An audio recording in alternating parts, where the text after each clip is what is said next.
এদিকে আবার কঠিনভাবে ফেসে যাচ্ছে ডক্টর মোহাম্মদ ইউনূস। আর রক্ষা হলো না তিনার। কোটা সংস্কার নয়, শেখ হাসিনাকে তাড়ানোই মূল লক্ষ্য ছিল এই আন্দোলনের। এবার ফাঁস হলো সকল গোপন রহস্য। আবারও ক্ষমতা ফিরে পেতে পারে শেখ হাসিনা।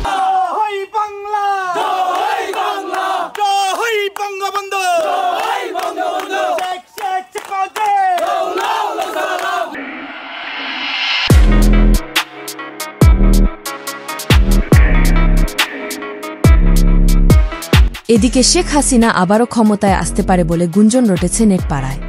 তবে সেটা কতটুকু সত্যি হয় সেটাই এখন দেখার বিষয়। এদিকে ছাত্রলীগের আবারও ঝাঁটিকা মিছিল দেখা যায় আজ সকাল ৯টার দিকে।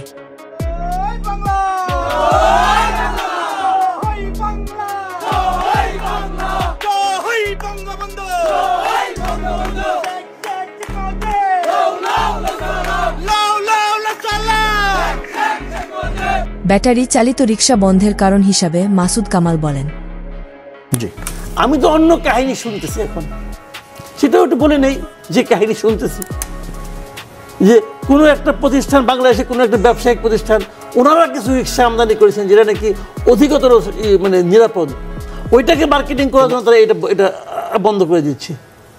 এটাও তো শুনতেছি। দুদিন পরে নিশ্চয়ই দেখতে পারবো যে ওই কোম্পানির গাড়িগুলো একটার পর একটা নামে কিনা। তো এগুলি হলো জানেন ধান্দাবাজি ভাই, গরিব মারার একটা প্র্যাকটিস। তো এরা যদি আন্দোলন করে, আন্দোলনটা কি অবৈধ হয়ে গেল?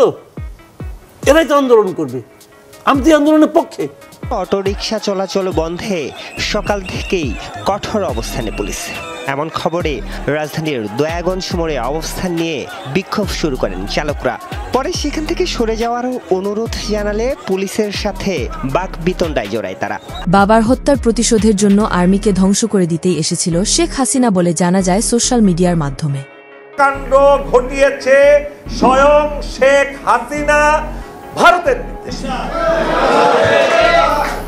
আমি কোনো মিথ্যা কথা বলি না, এখনো বলছি না।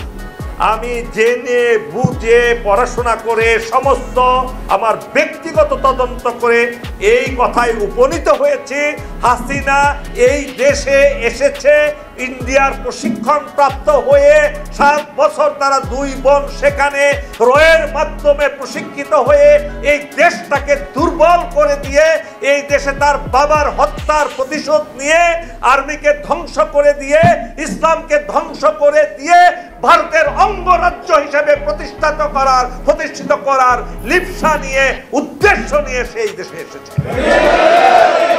এত কিছুর পরেও কি দেশে ফিরতে পারে শেখ হাসিনা? এই বিষয়ে আপনাদের মূল্যবান মতামত আমাদেরকে কমেন্ট করে জানিয়ে দিতে পারেন।